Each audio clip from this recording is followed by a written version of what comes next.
Hello and welcome students to my YouTube channel. आज हम सीखेंगे mean, median and mode find करना for raw data and for ungroup data. बहुत simple है। मेरा वीडियो अच्छा लगे तो लाइक करें, अपने फ्रेंड्स के साथ शेयर करें और सब्सक्राइब करना ना भूलें अगर आप फर्स्ट टाइम मेरा वीडियो देख रहे हैं, ताकि मेरे जो लेटेस्ट वीडियोस हैं वो आपके पास सबसे पहले पहुंच जाए। और मैं यही आशा करती हूँ, यही दुआ करती हूँ कि आप और अच्छा पढ़ें और अपने लाइफ में प्रोग्रेस करते रहें। और इस टॉपिक से रिलेटेड आपको कोई भी डाउट हो, क्वेश्चन हो, आप मुझे कमेंट सेक्शन में पूछ सकते हैं। I will definitely reply you.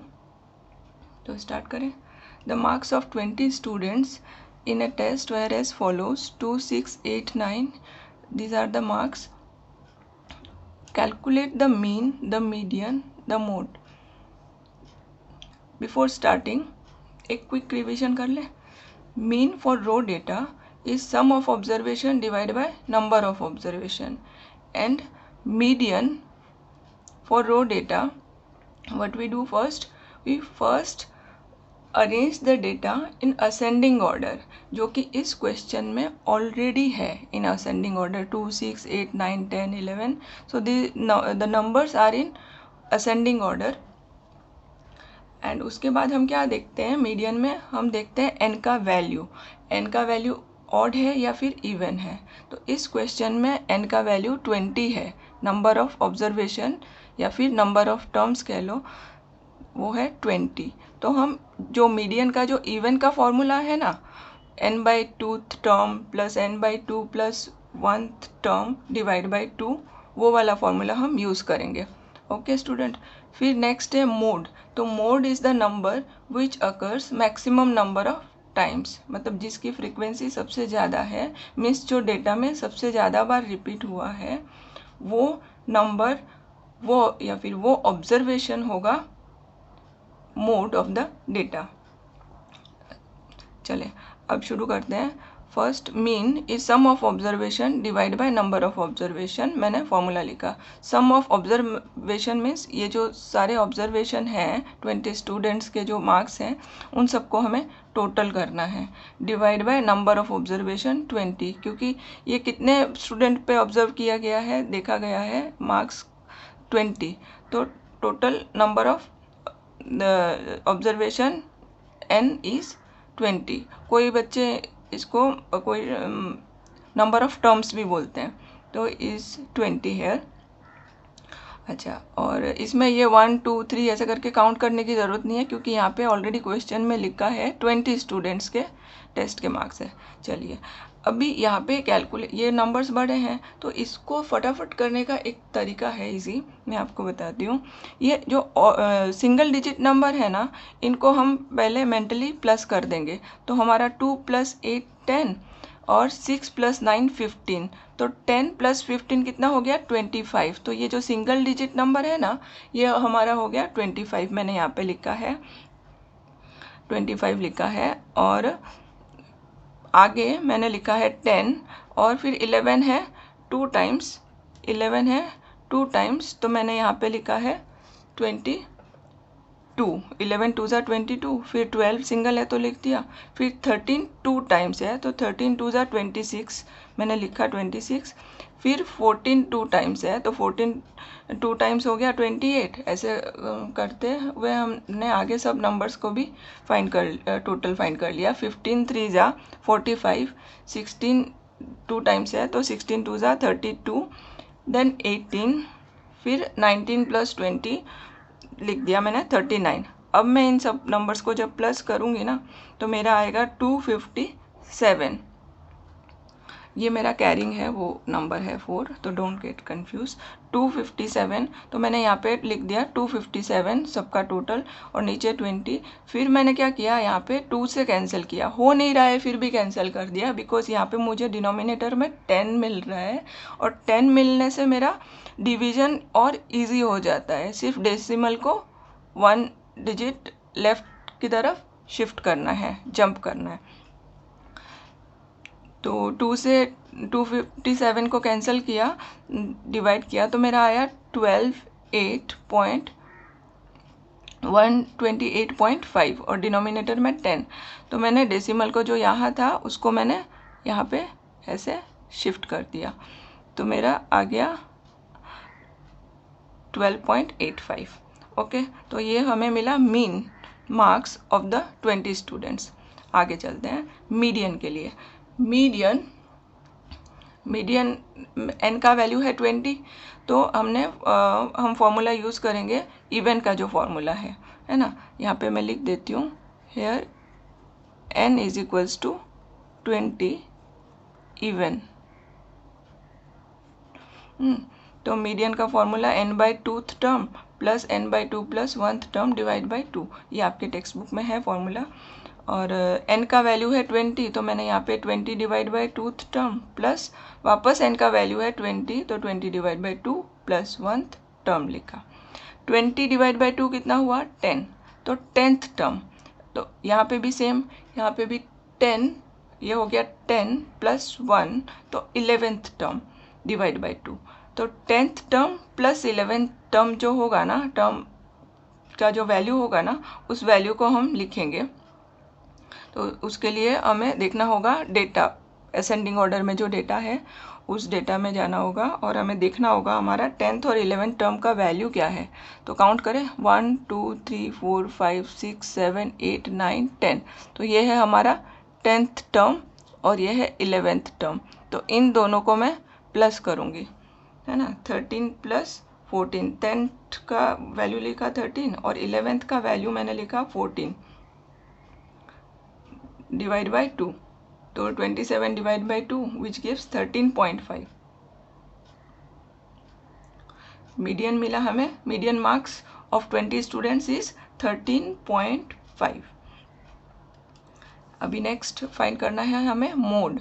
तो mode is the number occurs maximum number of times, मतलब जो डेटा में सबसे ज़्यादा टाइम्स रिपीट होता है वो हो जाता है मोड। तो यहाँ पे डेटा में देखें हम ध्यान से, अगर हम देखें तो यहाँ पे 15 जो है 3 टाइम्स रिपीट हुआ है, तो हमारा मोड हो जाएगा यहाँ पे, मॉडल वैल्यू हो जाएगा 15।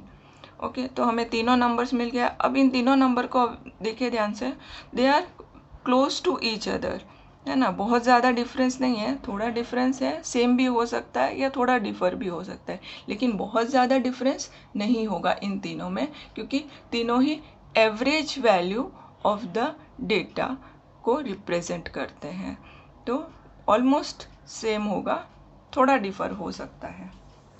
ओके, अभी हम सॉल्व करेंगे।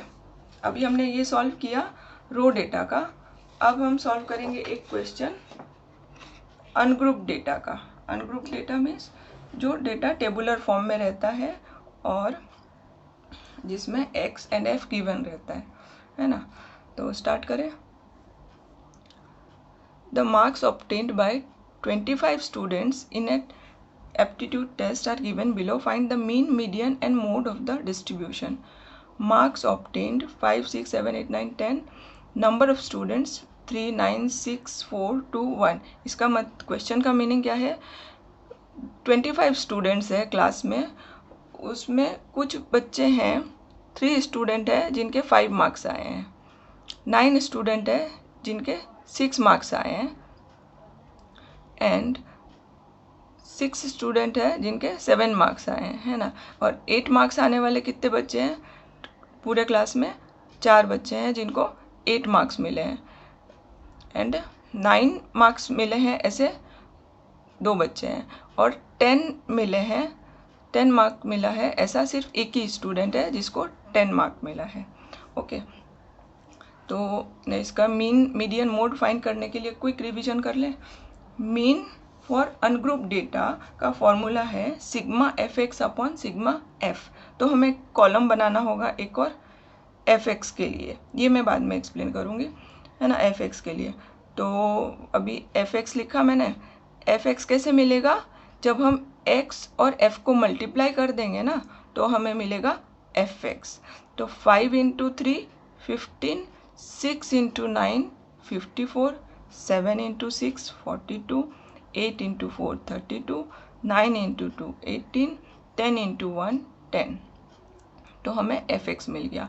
अब हमें क्या करना है, यहाँ पे देखिए फॉर्मूला में sigma F x and sigma F means हमें एफ का टोटल लिखना है एंड एफ एक्स का भी टोटल लिखना है। सिग्मा मीन्स टोटल सम, तो सिग्मा एफ इज सबको टोटल करके आएगा 25, और इस क्वेश्चन में तो वो भी करने की ज़रूरत नहीं है क्योंकि आप देखिए क्वेश्चन में पहले से गिवन है, हम जो डेटा ले रहे हैं वो 25 स्टूडेंट्स का ले रहे हैं, है ना। तो नंबर ऑफ ऑब्जर्वेशन या फिर टोटल फ्रीक्वेंसी अगर बोलें तो वो हो गया 25।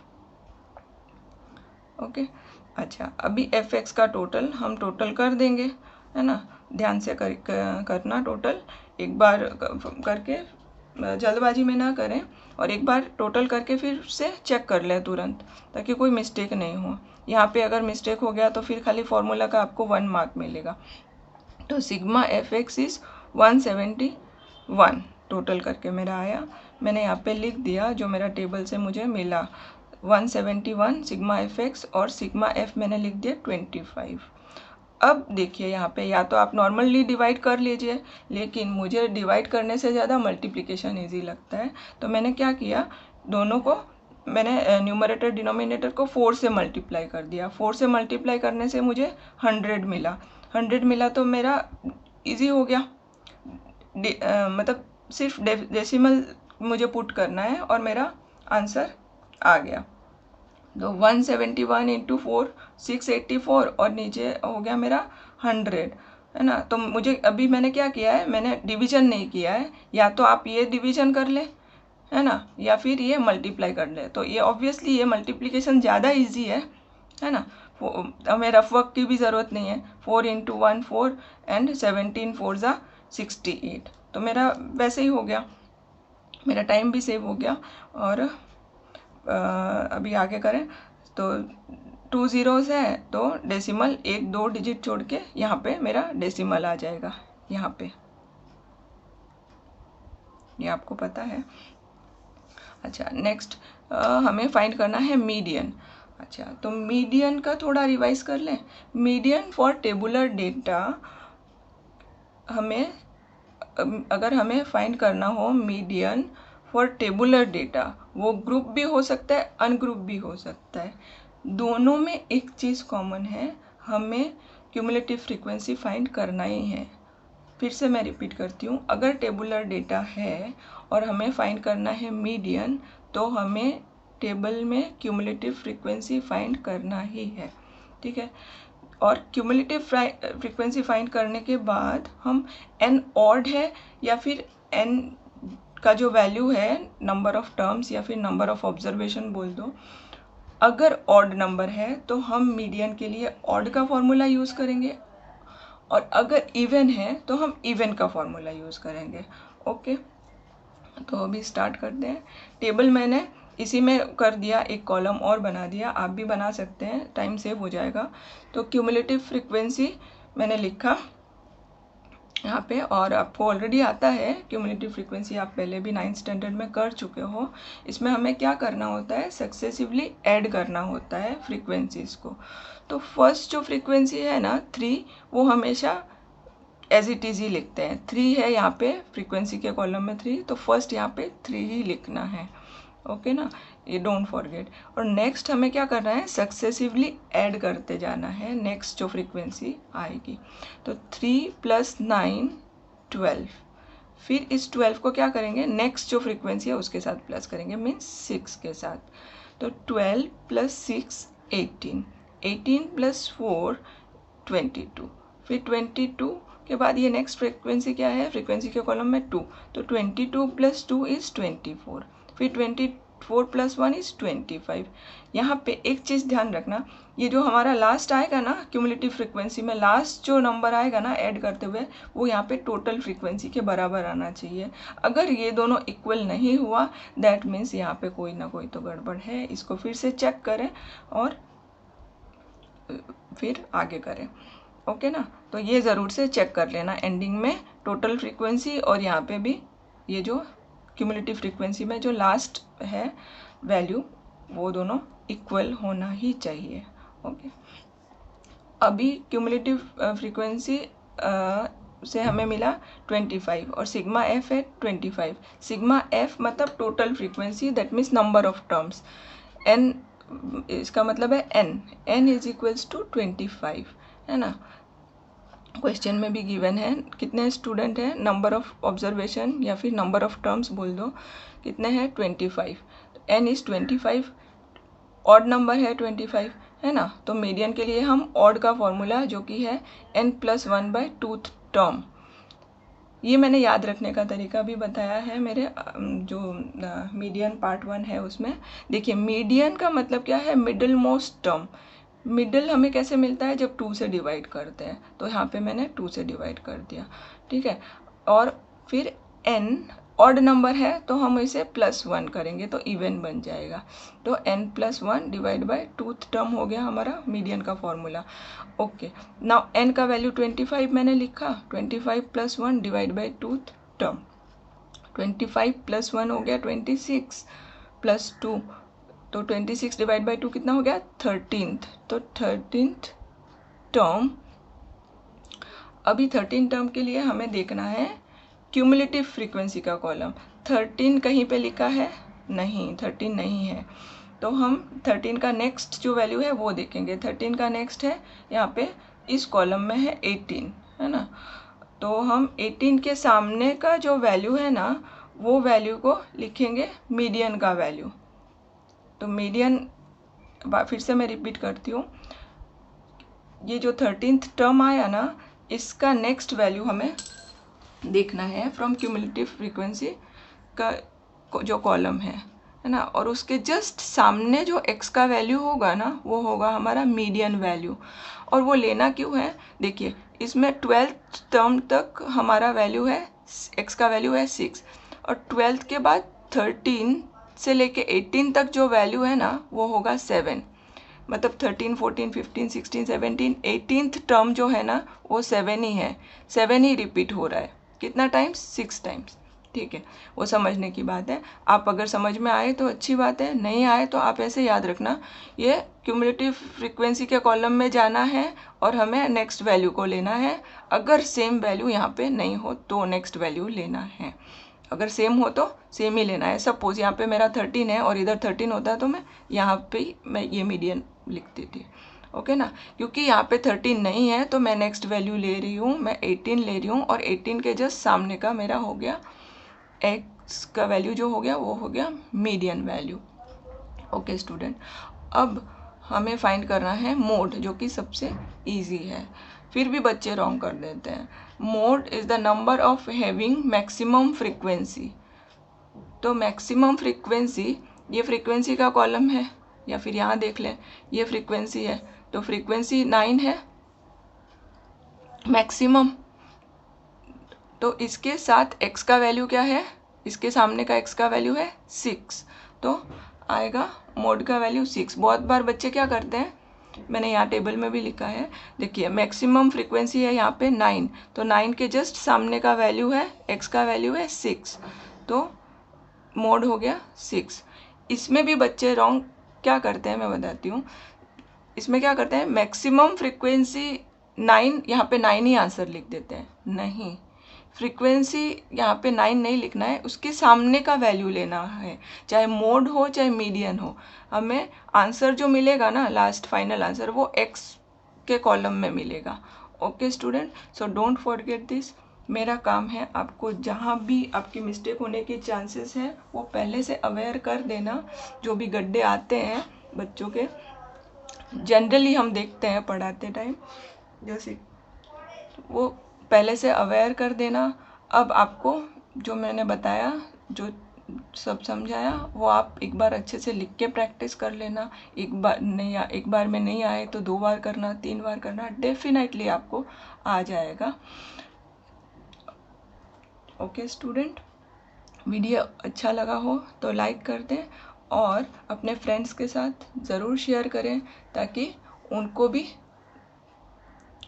लगे कि हाँ ये मेरा फ्रेंड अच्छा है, मुझे कुछ अच्छी चीज़ बताया है। और चलिए अभी आज का हो गया सेशन कंप्लीट, मिलते हैं अगले सेशन में।